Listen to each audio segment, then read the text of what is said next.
Hello, good morning बच्चों।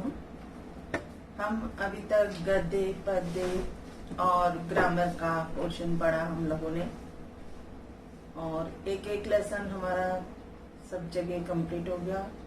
व्याकरण में हमारे 2 लेसन कंप्लीट हो गए। अब हम पद्य का सेकंड लेसन पढ़ेंगे। रहीम दास जी का जन्म 1556 ईस्वी में हुआ और उनकी मृत्यु 1626 ईस्वी में हुई। रहीम दास जी का जन्म लाहौर, जो अब पाकिस्तान में है, सन 1556 में हुआ। इनका पूरा नाम अब्दुल रहीम खान खाना था। रहीम दास जी अरबी, फारसी, संस्कृत और हिंदी के अच्छे जानकार थे, यानी इन सभी भाषाओं की उन्हें अच्छा सा ज्ञान था। इनकी नीतिपरक उक्तियों पर संस्कृत कवियों की स्पष्ट छाप परिलक्षित होती है। रहीम दास जी मध्ययुगीन दरबारी संस्कृति के प्रतिनिधि कवि माने जाते हैं।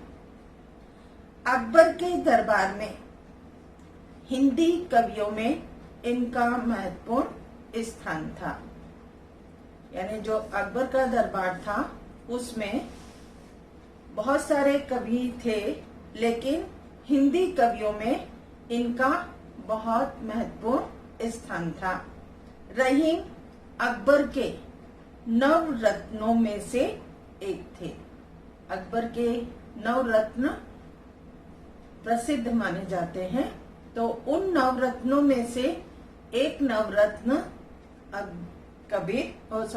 रहीम दास जी थे। रहीम के काव्य का मुख्य विषय श्रृंगार, नीति और भक्ति है। रहीम बहुत लोकप्रिय कवि थे। इनके दोहे सर्वसाधारण को आसानी से याद हो जाते हैं। वो याद क्यों होते हैं?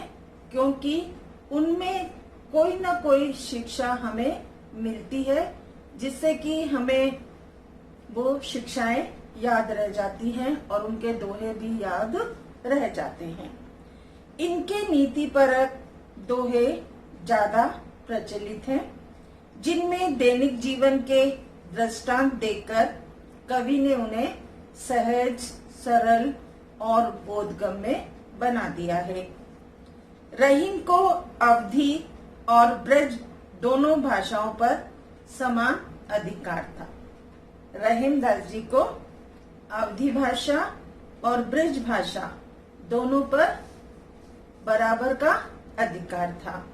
इन्होंने अपने काव्य में प्रभावपूर्ण भाषा का प्रयोग किया है और रहीम दास जी की प्रमुख कृतियां हैं रहीम सतसई, श्रृंगार सतसई, मदनाष्टक, रास पंचाध्यायी, रहीम रत्नावली, बरवे, भाषिक भेद वर्णन।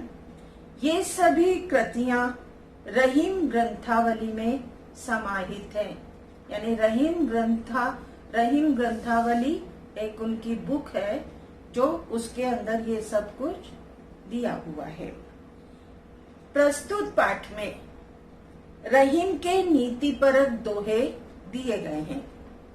ये दोहे जहां एक और पाठक को औरों के साथ कैसा बर्ताव करना चाहिए इसकी शिक्षा देते हैं, वहीं मानव मात्र को करणीय और अकरणीय आचरण की भी नसीहत देते हैं।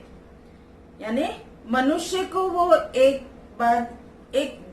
बात बताते हैं कि कौन से कार्य हमें करने चाहिए और कौन से कार्य नहीं करने चाहिए।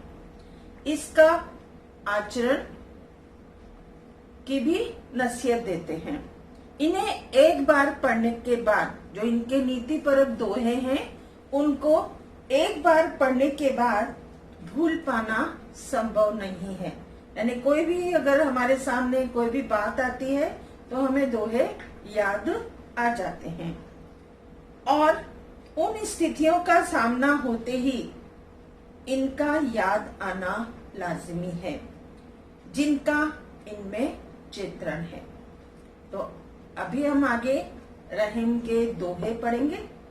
तो दोहे में भावार्थ आपको कल समझाऊंगी, अभी हम केवल दोहे पढ़ रहे हैं।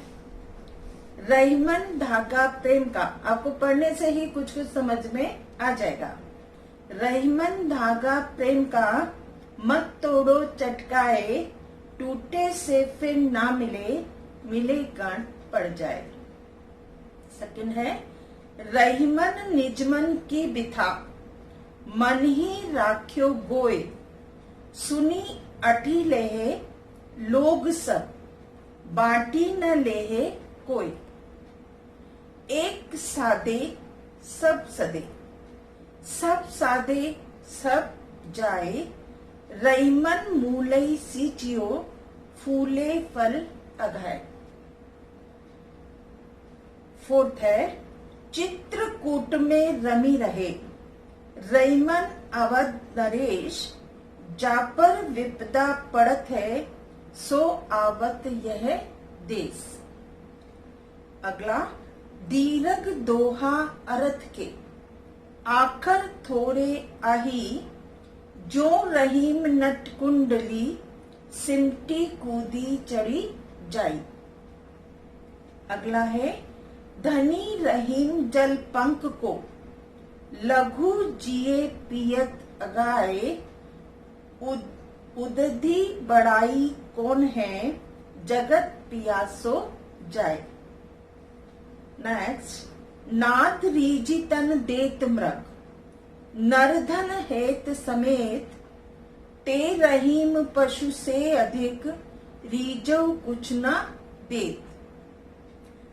अगला, बिगड़ी बात बने नहीं, लाख करो किन कोय, रहीमन फाटे दूध को, मथे न माखन होय। नेक्स्ट है, रहीमन देखी बड़ेन को, लघु न दीजे डारी, जहां काम आवे सुई, कहाँ करे तरवारी। अगला, रहीमन निज संपत्ति बिना, कोऊ न वित्ती सहाय, बिन पानी जो जलज को, नहीं रवि सके बजाए। लास्ट, रहीमन पानी राखिए, बिन पानी सब चून, पानी गए न उबरे, मोती मानुष चून। तो ये जो पद्य हैं, दोहे हैं, ये आप एक बार रिपीट करना, पढ़ना, आपको कुछ कुछ भावार्थ अर्थ समझ में आएगा। बाकी हम कल पढ़ेंगे।